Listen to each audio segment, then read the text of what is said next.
Bismillahirrahmanirrahim. Assalamualaikum warahmatullahi wabarakatuh. Alhamdulillahirrabbilalamin. Wassalatu wassalamu ala asrofil anbiya wal mursalin.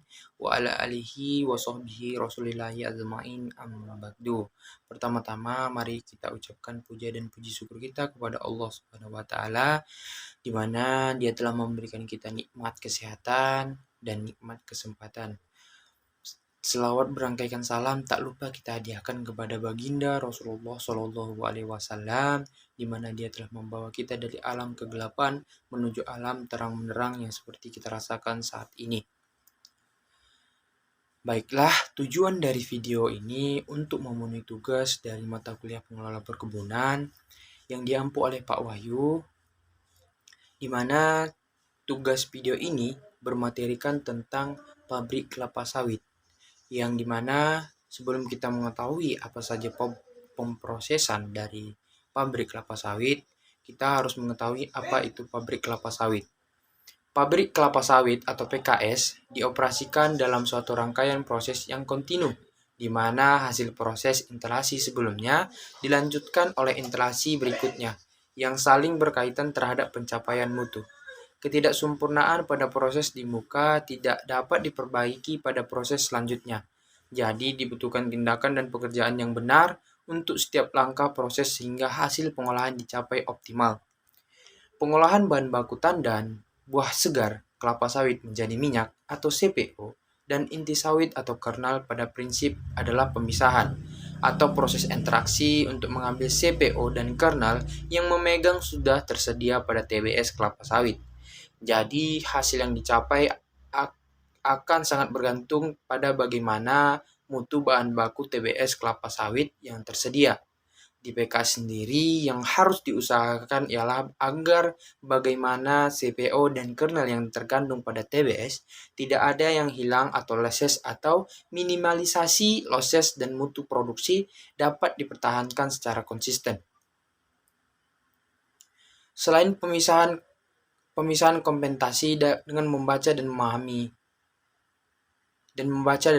panduan dari pabrik kelapa sawit, maka dalam penerapannya sebelum memulai operasional pabrik tentunya diperlukan persiapan lapangan yang matang agar pabrik dapat beroperasi dengan baik dan kontinu sehingga mencapai sasaran kapasitas dengan mutu produk yang baik.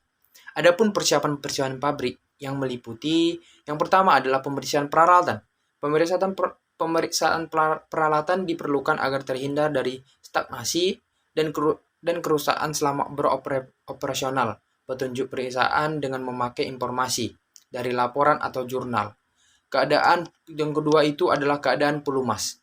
Keadaan pelumas ini, pemeriksaan keadaan pelumas merupakan keharusan dan faktor yang sangat menentukan keberhasilan operasi dan juga sebagai upaya pemeliharaan mesin. Yang ketiga ada bahan bakar boiler. Bahan bakar boiler yang ideal apabila tersedia untuk keperluan 3 jam berupa ampas kering dan cangkang. Alternatif lain adalah pres jajanan kosong yang kandungan airnya kira-kira 30%. Yang selanjutnya adalah bahan baku TBS kelapa sawit. Pemeriksaan laporan situasi bahan baku tandan buah segar atau TBS baik di pabrik PKS maupun koordinasi dengan kebun atau lapangan untuk dapat menentukan jam mulai mengolah dan perkiraan lama prosesnya. Tenaga kerja. Selanjutnya ada tenaga kerja. Periksa kesiapan tenaga kerja atau operator dan anggotanya. Apakah telah hadir sesuai dengan kebutuhan pada setiap stasiun. Masuk kita ke bagian pertama, yaitu adalah panduan pengolahan. Yang pertama ada di stasiun timbangan. Fungsinya dari stasiun penimbangan ini sebagai tempat atau alat penimbangan TBS yang dibawa ke pabrik dan penimbangan hasil produksi pabrik atau minyak atau inti sawit, serta penimbangan barang lain yang terkait dengan aktivitas kebun. Hasilnya, penimbangan adalah sebagai data manajemen. Spesifikasi alat, jembatan timbang, kapasitasnya maksimal 50 ton. Pengoperasiannya yang pertama, sebaiknya ada cermin cembung agar petugas timbangan dapat melihat sisi tangki truk dan sekeliling timbangan, atau apakah ada orang yang mengganggu platform pada saat penimbangan. Yang kedua ada buat gundukan atau hambatan yang berjarak kurang lebih 2 meter sebelum lantai timbangan agar kendaraan berjalan lambat sehingga tidak ada beban kejut yang dapat merusak load cell. Yang ketiga adalah lakukan pencatatan data jam secara terpisah terhadap setiap truk yang lewat pintu gerbang atau security, penimbangan truk oleh operator timbangan, dan keluar truknya dari dalam pagar pabrik. Yang keempat ada security dan mandor. Laboran harus melakukan pemeriksaan pada setiap truk tangki atau CPO yang akan ditimbang. Kelengkapan adalah 1 buah dan serap, dongkrak dan kunci roda boleh tidak diturunkan pada saat penimbangan. Sedangkan ganjal ban dan lain-lain harus dikeluarkan dari truk. Yang kelima ada krani pengiriman memasang losis di semua manhole dan kran pengeluaran pada truk tangki atau CPO. Operator timbangan bertanggung jawab atas semua hasil penimbangan. Perhatiannya, jangan mengaktifkan timbangan pada saat hujan atau cabut striker, yang pada saat hujan penimbangan dilakukan secara manual. Selanjutnya ada jaga kebersihan ruangan, timbangan, dan sekitarnya. Timbang terima pada saat penggantian shift harus sudah dalam keadaan bersih. Selanjutnya adalah loading ramp. Fungsinya adalah tempat melakukan sortasi untuk cross-check pelaksanaan mutu panen, merontokkan dan menurunkan sampah pasir yang terikut pada tandan kelapa sawit. Selanjutnya ada spesifikasi alat, kapasitasnya total kompartemennya minimum 40% dikali kapasitas pabrik kali 20 jam. Untuk ketahanan kisi-kisi loading rack-nya, bagian atas atau tempat jatuhnya buah, sepanjang loading rack dilapis besi plat dengan lebar sampai dengan 2 meter. Atau rata-rata jatuhnya, buah dari bak truk short dieselnya ke kompartemennya kurang lebih 1,7 meter. Yang selanjutnya kapasitas setiap pintu loading rack kurang lebih 15 ton tandan buah bersih. Selanjutnya ada pengoperasiannya. Yang pertama ada sortasinya. Truk contoh kebun sendiri atau seinduk diambil secara acak dan minimal 1 truk atau afdeling atau per hari. TBS pembelian harus disortasi seluruhnya.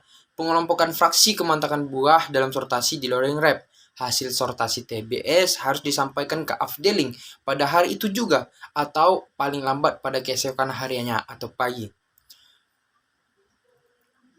Selanjutnya ada format hasil sortasi TBS kebun sendiri dan kebun seinduk di loading rack mengikuti S1 direksi PTPN 2. Yang pertama adalah pisahkan buah segar, buah restan, buah kecil, dan TBS pembelian.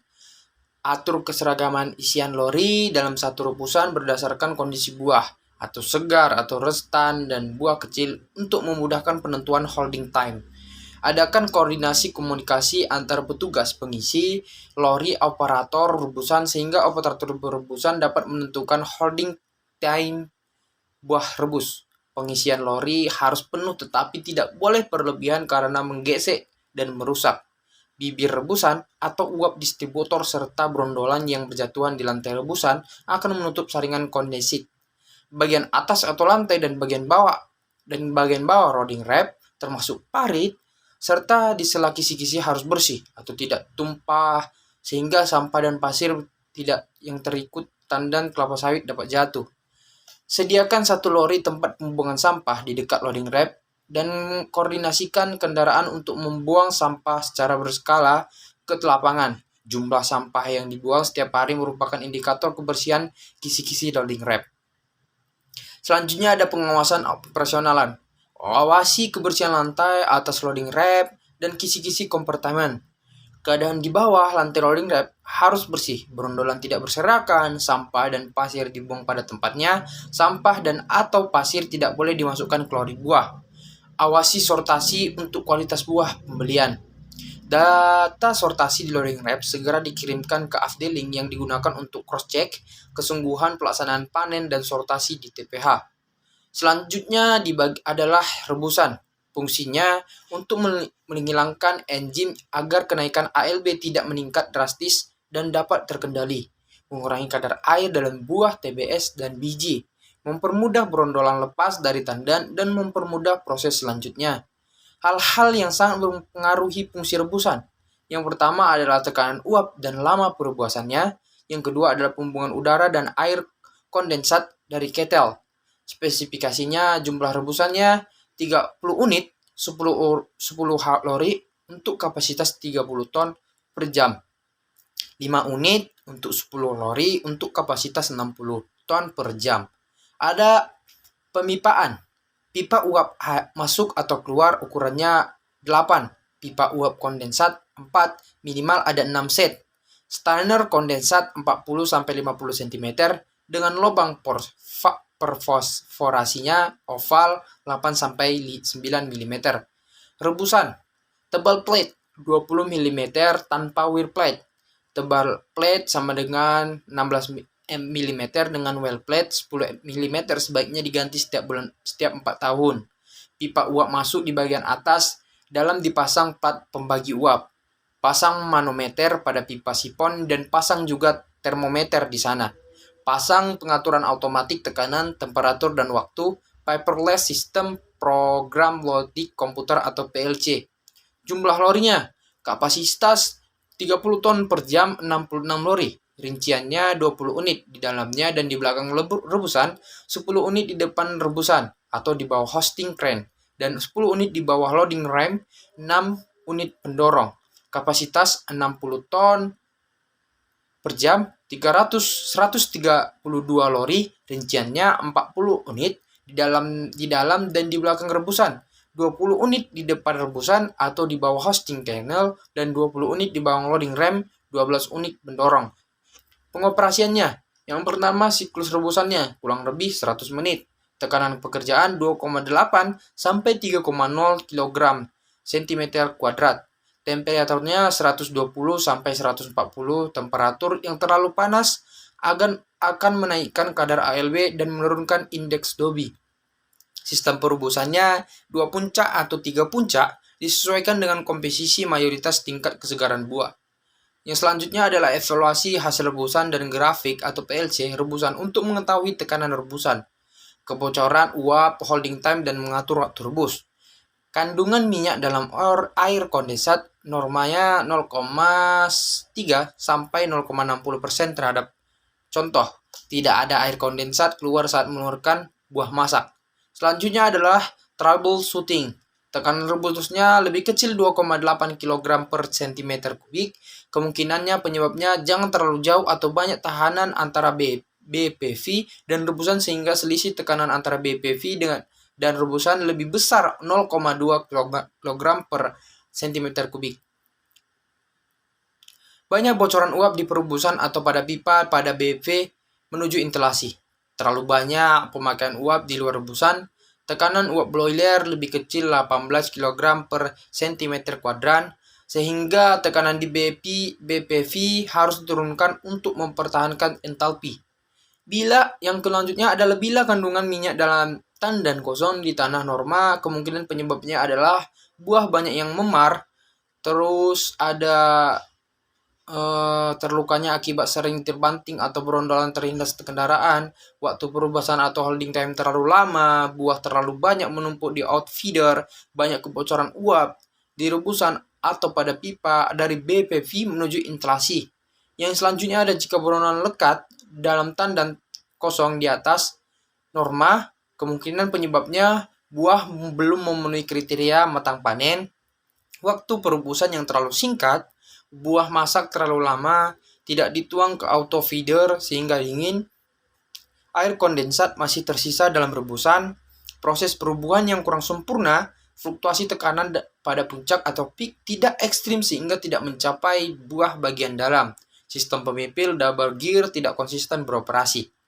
Bila masih terdapat air kondensat yang keluar pada saat pintu rebusan dibuka atau mengeluarkannya buah masak, kemungkinan penyebabnya strainer kondensatnya tumpah atau jumlah luas penampang lubang strainer lebih kecil dibandingkan luas penampang pipa kondensat.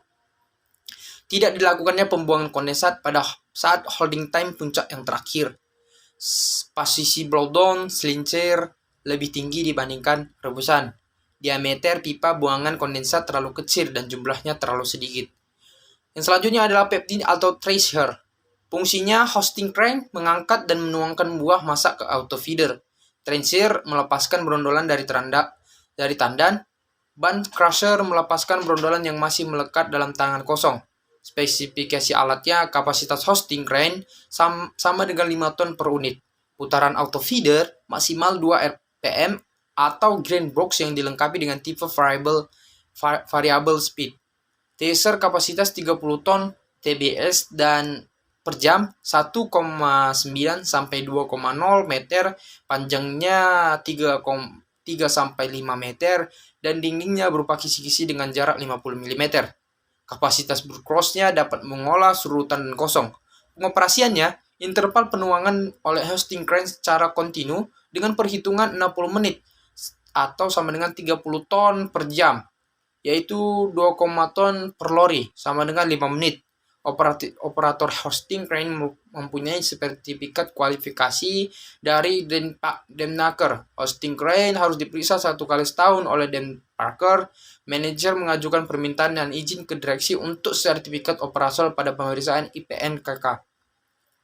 Putaran tracer diatur kurang lebih 23 RPM, dapat dipercepat semakin besar tandan semakin cepat putarannya. Setiap pagi sebelum mengolah, kisi-kisi tromol dibersihkan agar brondolan yang sudah terpisah dari tandan cepat jatuh ke bonton fruit conveyor. Mengambil contoh untuk dianalisa setiap 3 jam sebanyak 5 tandan kosong yang keluar dari tromol tracer.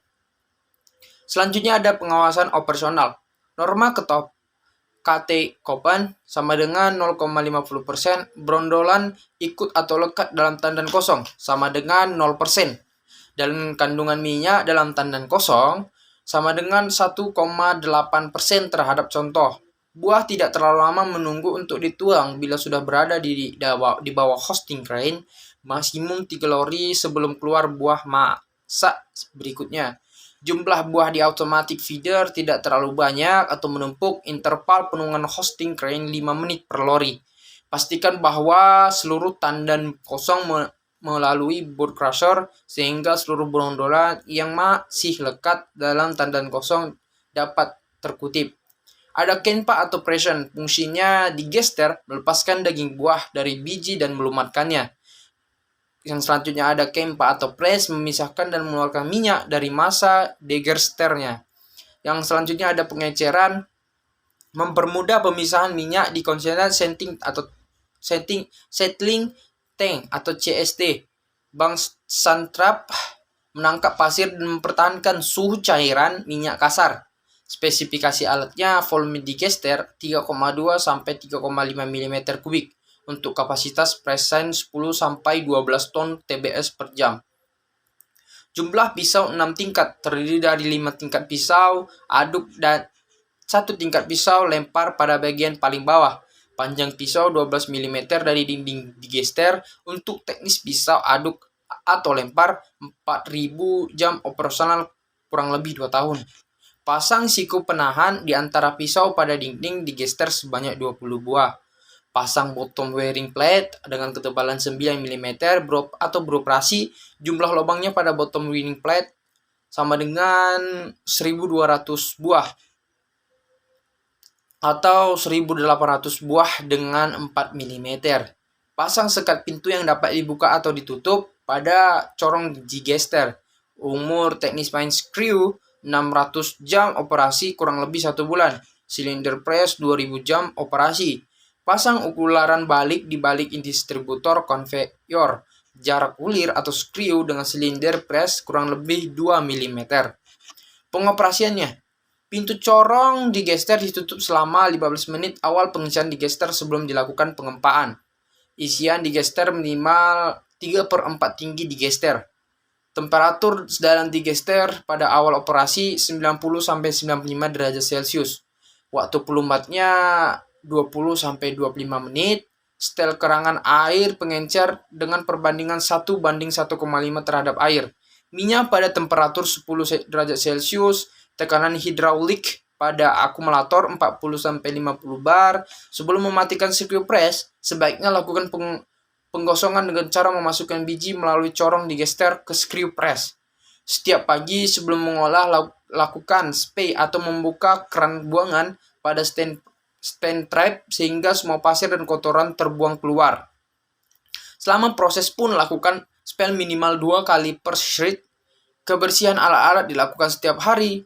Ambil contoh ampas kempa dari keluaran hasil pengempaan setiap 2 jam sebanyak 1 kilo.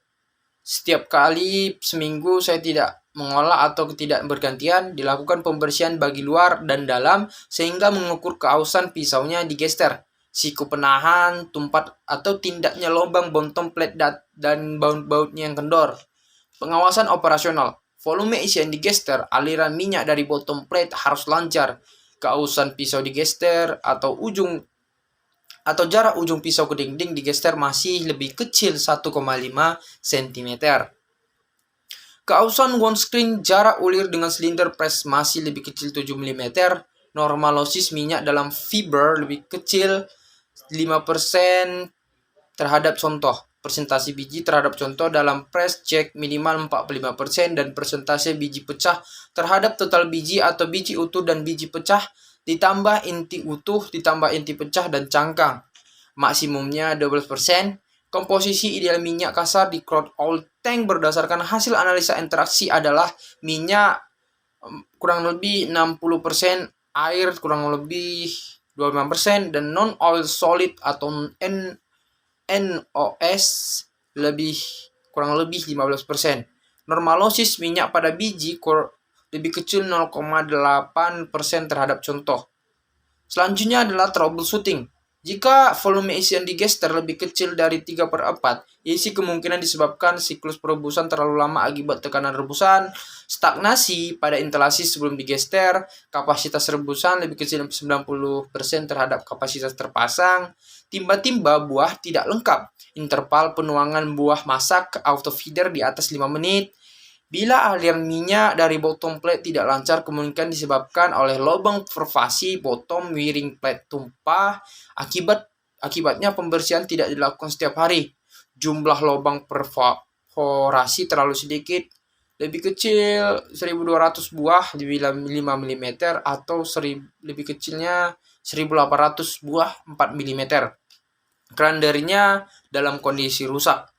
Bila keausan pisau digester atau jarak ujung pisau ke dinding digester sudah lebih besar 1,5 cm, kemungkinannya disebabkan umur teknis pisau sudah terlampaui.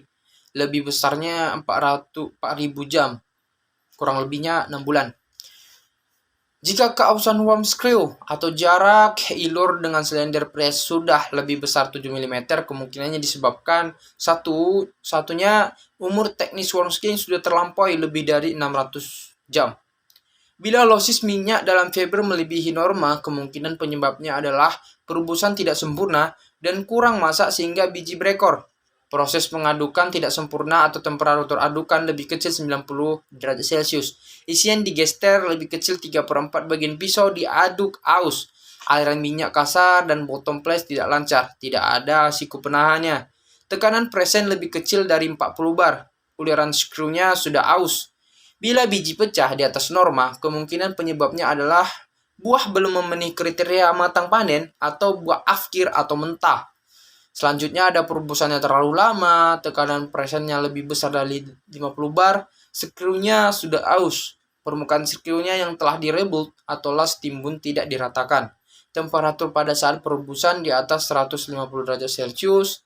Yang selanjutnya adalah bila kadar minyak pada biji lebih besar 0,8% terhadap contoh, kemungkinan penyebabnya adalah 1. Proses perebusan kurang sempurna, banyak biji berekor, atau masih banyak serat lekat pada biji, buah belum memenuhi kriteria mentang panen, proses mengadukan tidak sempurna atau temperatur adukan lebih kecil 90 derajat Celcius, isian digester lebih kecil 3/4 bagian, pisau aduk aus, aliran minyak kasar dari bottom plate tidak lancar, tidak ada siku penahannya. Selanjutnya adalah pemurnian minyak atau klarifikasi. Fungsinya, vibrating screen atau saringan getar berfungsi untuk memisahkan massa padatan berupa ampas yang terikut minyak kasar. Ya, COT atau crude oil tank adalah untuk menaikkan temperatur minyak dan juga untuk pengendapan pasir. VCST, Continuous Setting Tank adalah untuk memisahkan minyak, sludge dan nose. tank dan oil tank adalah untuk menampung seluruh dan minyak dari VCT dan pemasangan selanjut. Brush train adalah untuk mengurangi nose atau non-oil solid pada clutch. Descending clutch dan centering line adalah untuk mengutip pasir pada clutch. Clutch separator adalah untuk memisahkan minyak dari clutch. Descenter adalah untuk mengutip minyak dari clutch dengan sistem centrifuge. Selanjutnya adalah spesifikasi alat. Vibrating screen sebaiknya double screen dengan ukuran 30-40 mesh. Bak COT kapasitasnya oleh terangsang kali 60% dikali 30 per 60 dikali 4 per 3. Untuk PKS-nya kapasitasnya 30 ton per jam sama dengan 30 atau 12 mm kubik. Dan untuk PKS-nya kapasitasnya 60 ton per jam. Pompa minyaknya 2 buah 20 ton per jam, untuk PKS 30 ton TBS dan per jam, dan 3 buah 60 ton TBS per jam. Blanch tank, posisi blanch tank lebih tinggi 5-10 cm dari VCT. VCT ST kapasitasnya 90 ton, untuk PKS 30 ton TBS per jam. Selanjutnya adalah jumlah sebaiknya 2 buah untuk PKS 30 ton TBS jam dan 30 buah untuk PKS 60 ton TBS jam.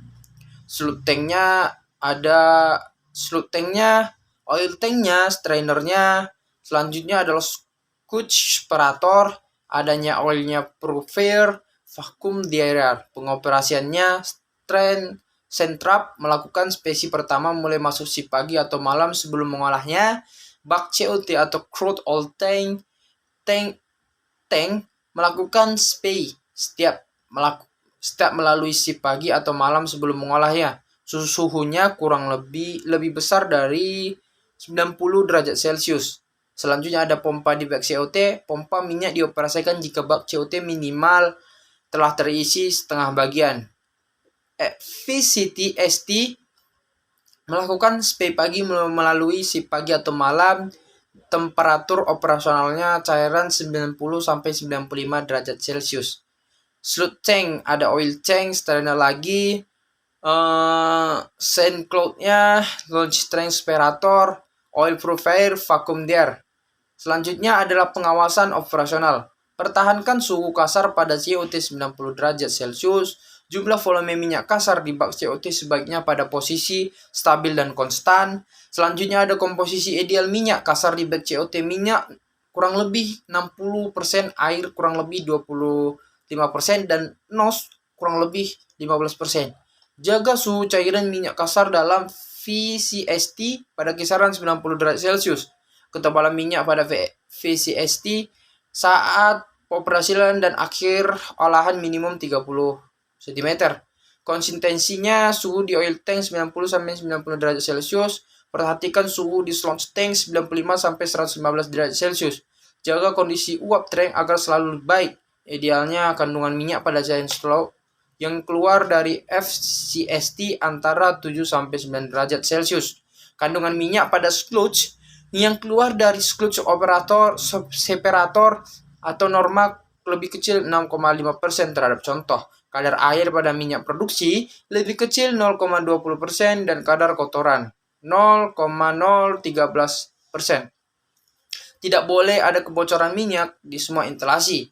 Kadar ALB minyak atau CPU produksi lebih kecil 3,5%. Selanjutnya ada troubleshooting.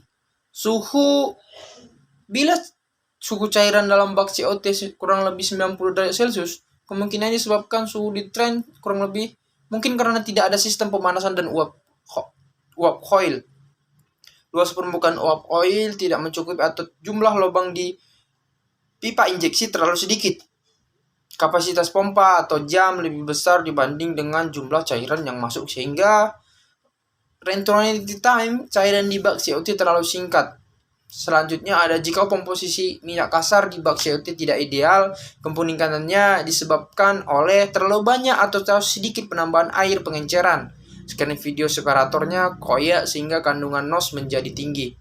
Selanjutnya ada jika suhu cairan minyak kasar dalam VCST lebih kecil 90 derajat Celcius, Kemungkinannya disebabkan oleh pipa uap coil diselimuti kotoran akibat pencunyian belum dilakukan sudah lebih dari 12 bulan. Luas penampang pipa uap coil terlalu kecil. Pipa uap coil hanya satu tingkat, temperstotnya tidak berfungsi, temperatur di bak COT-nya kurang lebih 90 derajat Celcius. Uap trapnya tidak berfungsi, mungkin rusak. Selanjutnya, bila ketebalan minyak pada saat operasional dan akhirnya olah lebih kecil 30 cm, kemungkinan disebabkan oleh penyetelan skimmer atau corong terlalu rendah. Overcattingnya pengurusan minyak pada akhir oleh karena ingin mendapatkan rendeman yang lebih tinggi sesaat. Jika suhu di oil tank lebih kecil 90 derajat, di salt tank lebih kecil 90 derajat Celcius. Kemungkinan disebabkan luas penampang pipa uap coil terlalu kecil atau tidak dipasang uap coil atau uap injeksi. Bila kandungan minyak dalam scotch lebih besar 9,0%, berarti kinerja FCST tidak maksimal dan kemungkinan disebabkan oleh suhu cairan dari VCST lebih rendah dari 90 derajat.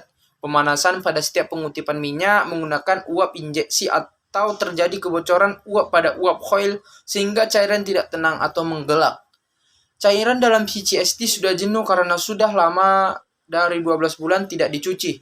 Lama endapnya di VCST 4 jam, tidak dipasang blanchnya tank sehingga cairan menggeletak.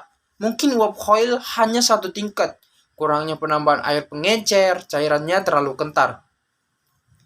Selanjutnya ada jika kadar CPO lebih besar dari 0,2% dan kadar kotoran lebih besar dari 0,013%, kemungkinan penyebabnya adalah sebaiknya di PCST oil tank scald tank tidak dilakukan setiap mulai sip sebelum mengolah ketebalan minyaknya di FCST lebih kecil 30 cm. Kandungan minyak dalam scald dikeluarkan dari scald separator lebih besar dari 0,5% terhadap contoh. Kemungkinan penyebabnya adalah nozzle sudah halus atau berdiameter lebih besar 1,80 mm. Selanjutnya ada jika kadar ALB dalam minyak produksi lebih besar 3,50%, kemungkinan penyebabnya bahan baku atau TBS atau brondolan banyak yang terluka atau memar dan bahkan ada yang busuk. Selanjutnya adalah di bagian nomor 8 adalah pabrik biji. Fungsinya check breaker converter atau CBIC adalah alat yang membawa atau menghantarkan ampas kempa atau sekaligus meringankannya dari peresan ke depresi capture berbentuk ulir kecepatan 75 rpm. Depressor adalah alat yang terdiri dari separating column atau kolom pemisah drum pemolis dan Faber clone yang dilengkapi fan. Selanjutnya ada pneumatic transport adalah untuk menaikkan atau mengangkat biji dengan sistem isap masuk ke nut hob. Pemisahan batu-batuan, biji, dan biji dura. Net granting screen adalah alat berbentuk tromol untuk memisahkan dan membagi biji yang sesuai dengan ukuran fraksinya. Nut hopper adalah tempat perampungan dan pemeraman biji. Ripple mill adalah untuk memecahkan biji. Selanjutnya ada nut cover adalah alat pembawa atau pengantaran massa dari satu instalasi. Ada nut elevator adalah alat untuk memindahkan massa dari satu instalasi ke instalasi berikutnya. Light Tenera Duff separator adalah alat pemisahan inti dan cangkang dengan kraksel dengan sistem kering.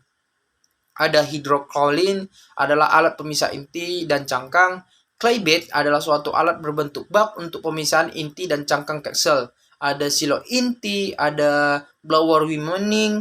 Selanjutnya adalah proses di pabrik biji. Pabrik biji berfungsi memisahkan cangkang dan inti untuk menghasilkan inti sawit sesuai dengan rencana mutu. Biji yang bercampur dengan fiber dan dalam ampas kempa atau press check diaduk, dipecah, dikering, dan check breakernya konveran atau CBC. Biji dan fibra dalam ampas kempa yang relatif sudah mengering dipisahkan oleh separating kolom dengan sistem hisapan yang berada di fiber cloud.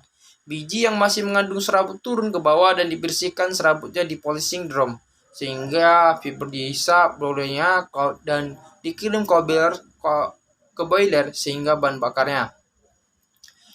Biji dan polishing drum dikirim ke nut pneumatic transport untuk memisahkan benda-benda asing atau batu, besi, dan biji dura dengan sistem hisap.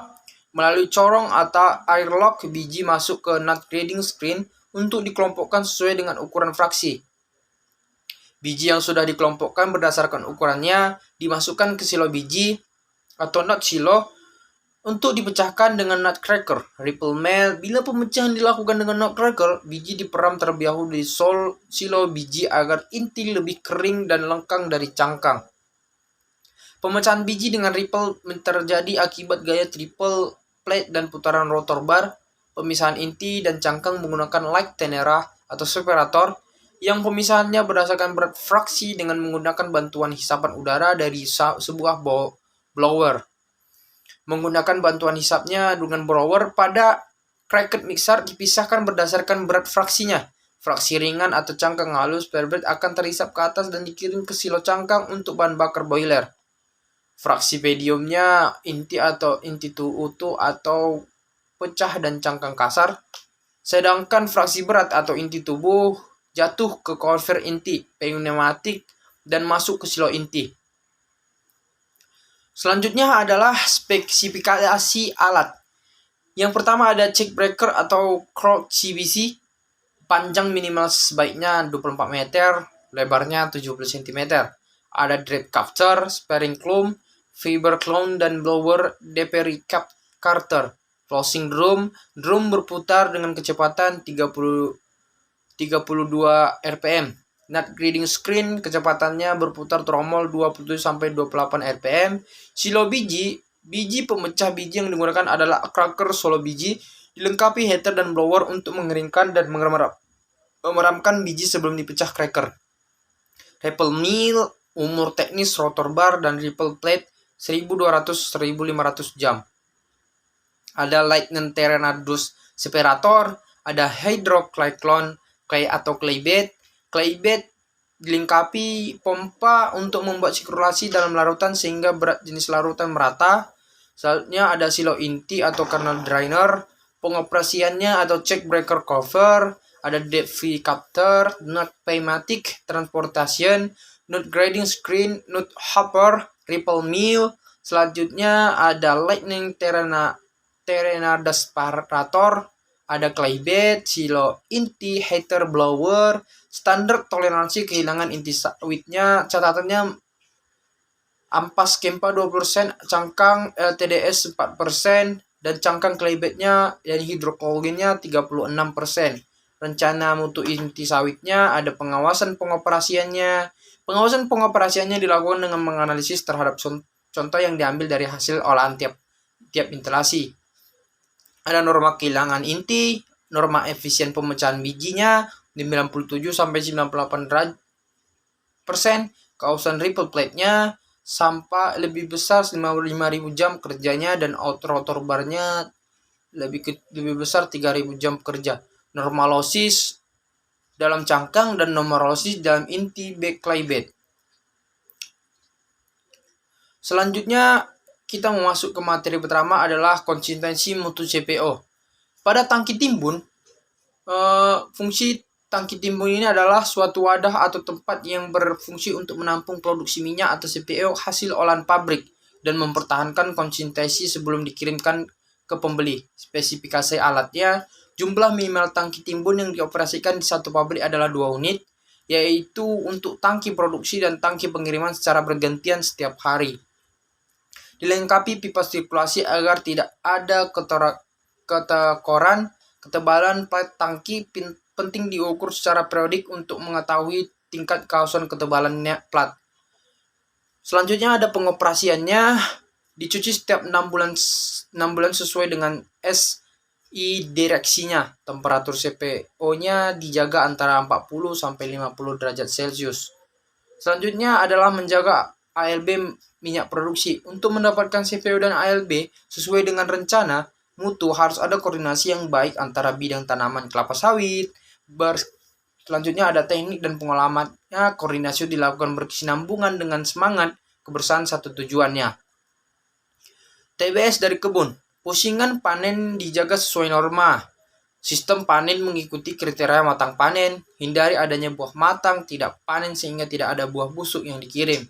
Selanjutnya ada penerimaan TBS. TBS di loading rack harus dipisah antara buah segar dan buah restan.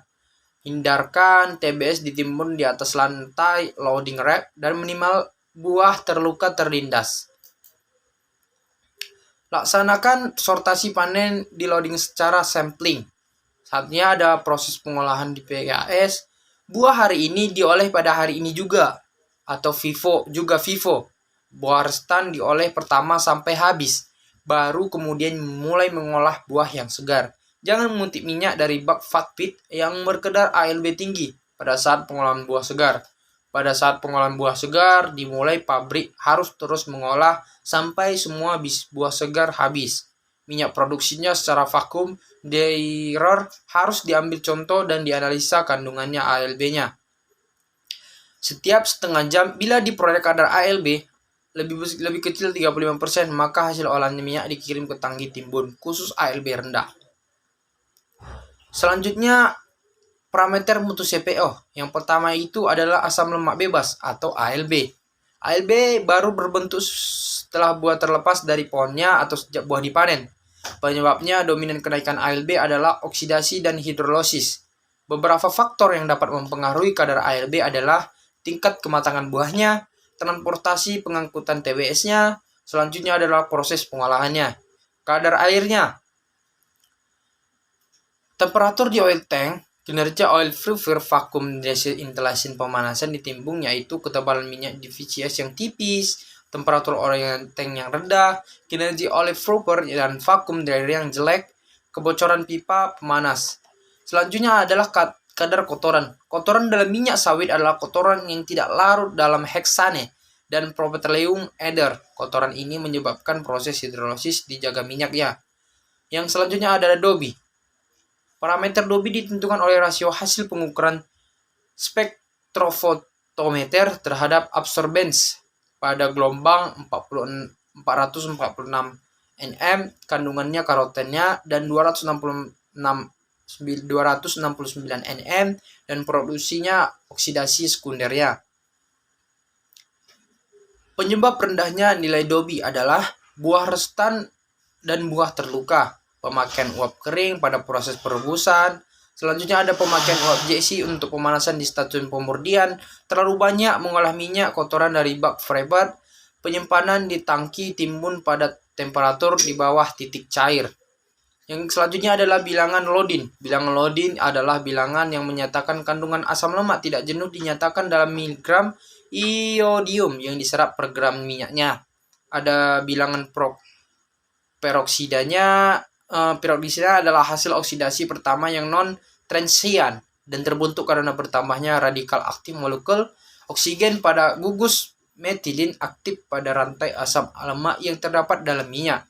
Bilangan anisidennya meg per kilogram. Bilangan anisidennya adalah bilangan yang merupakan angka petunjuk jumlah abstrak yang teroksidasi menjadi gugusan dan keton yang dinyatakan dengan mililiter ekuivalen.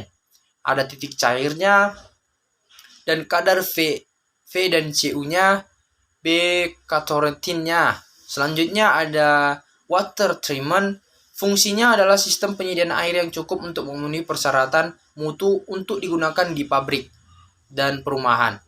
Beberapa peralatan dan fungsi peralatan untuk water treatment adalah pompa air adalah untuk menghisap air dari sumber air. Water basin adalah untuk mengendapkan lumpur pada pasir atau kerikil sehingga proses pencernaan air di water cleaver bisa lebih ringan. Water cleaver tank adalah melanjutkan pencernaan terhadap air dan water basin pada unitnya. Selanjutnya adalah pompa bahan kimianya untuk memompa cairan dari tangki yang mengandung tawas dan tangki soda ke dalam pipa air. Sand filternya adalah untuk menangkap atau menyaring. Water tower tanknya adalah sebagai tempat penampungan air hasil penyaringan. Ada juga spesifikasi alatnya. Pompa airnya ada di sumber air, water basin atau waduk, water cleaver tank dan pompa, dosing pun tawas dan soda AS, sand filter dan pompa, water tower tank, diamond plat, kapasitasnya minimal 25 mm kubik per jam. Selanjutnya pengoperasiannya. Untuk pompa air sumber air, untuk pompanya digerakkan oleh mesin diesel. Periksa apakah bahan bakar genset cukup untuk beroperasi. Untuk water basin, lakukan pembuangan endapan lumpur, pasir, dan kotoran setiap hari.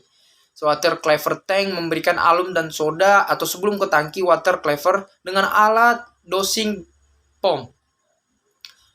Pada stenterfier dan pompa, lakukan backwash jika selisih angka antara manometer yang di atasnya dan manometer yang di bawahnya sudah mencapai 2,9 PSI.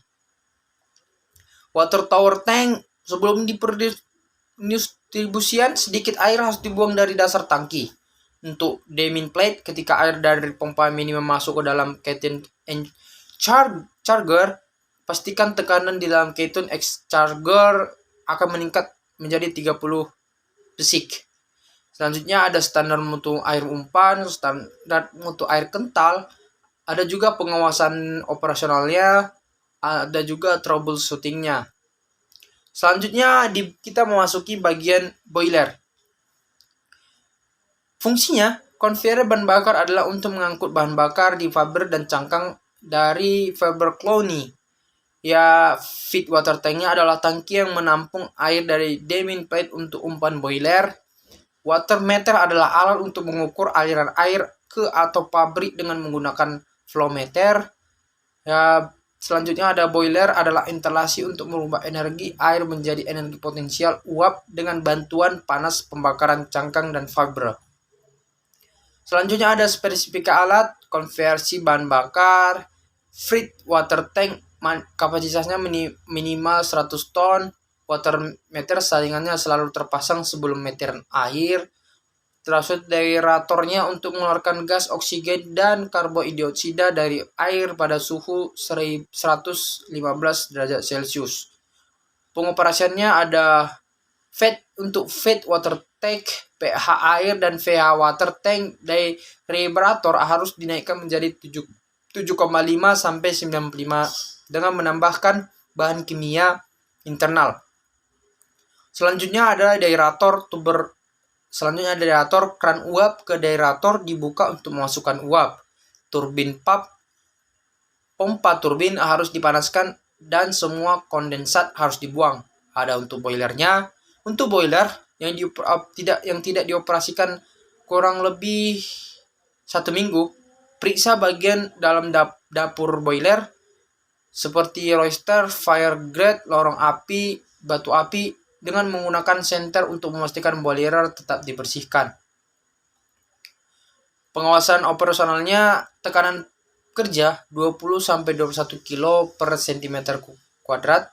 Ada troubleshootingnya, jika tekanan kerja menurun lebih kecil 19 kg per cm kuadrat, kemungkinan disebabkan karena kekurangan umpan bahan bakar. Pemeriksaan dapur dan ketel yang dilakukan pada tahap tekanan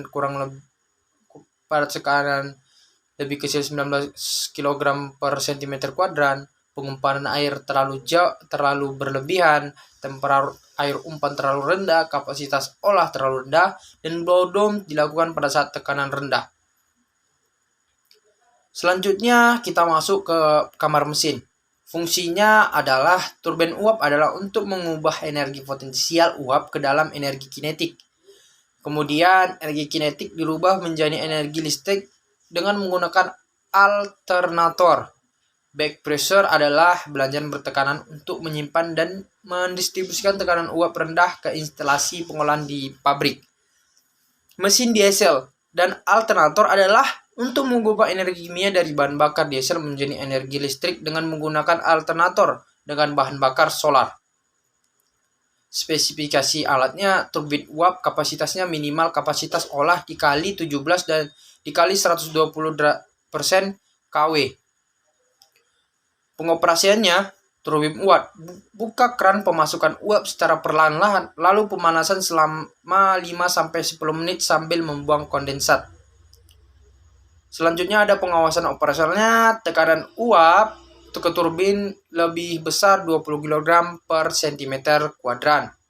Troubleshootingnya, bila tekanan uap masuk ke turbin turbin lebih kecil 19 kg per cm kuadrat disebabkan terlalu banyak tahanan ke turbin antara boiler dan turbin. Selanjutnya adalah manajemen energi. Manajemen energi bertujuan agar tetap berlangsungnya keseimbangan energi di pabrik kelapa sawit. Bahan bakar yang dipergunakan untuk boiler dan adalah cangkang dan fibra dari TBS yang diolah oleh pabrik itu sendiri. Manajemen energi benar operasionalnya.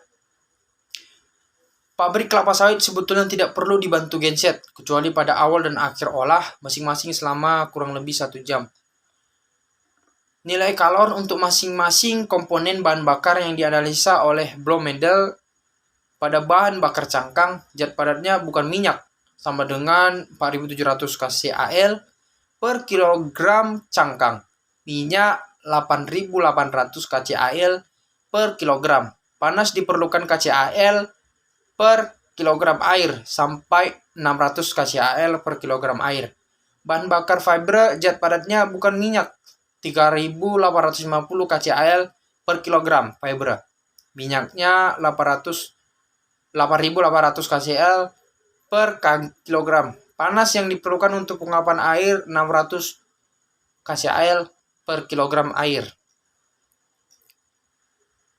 Selanjutnya, keseimbangan energi terganggu. Uap yang kurang mengakibatkan tenaga listrik yang dihasilkan turbin uap tidak maksimal. Walaupun kekurangan tenaga listrik masih dapat dibantu dengan genset dengan biaya yang lebih besar, namun akibat adalah tekanan dan temperatur yang tidak tercapai atau proses pengolahannya terganggu. Selanjutnya adalah pengobat limbah cair. Fungsinya untuk memenuhi amanat Undang-Undang Republik Indonesia Nomor 32 Tahun 2009 tentang perlindungan dan pengelolaan lingkungan hidup. Selanjutnya ada pengelolaan limbah padat. Limbah tandan kosong kelapa sawit atau tankos mencapai 20-23% terhadap TBS. Tankos dikelola untuk dimanfaatkan menjadi bahan bakar boiler di pabrik gula atau PGSS dan PGKM. Untuk memenuhi spesifikasi kadar kering bahan bakar boiler dan jumlah kalor yang diharapkan, maka tankos di Kenpa Press untuk mengurangi kadar air tankos yang dicacah agar bahan bakar mengandung banyak oksigen. Demikianlah penjelasan dari pabrik kelapa sawit yang disampaikan oleh saya, Syarin Kolman Gaol. Sebelum itu saya mohon maaf apabila kata dan tingkah laku saya yang salah. Kepada Allah saya mohon ampun. Kepada kawan-kawan saya mohon maaf. Billahi taufiq walhidayah, waridho walinayah. Wassalamualaikum warahmatullahi wabarakatuh.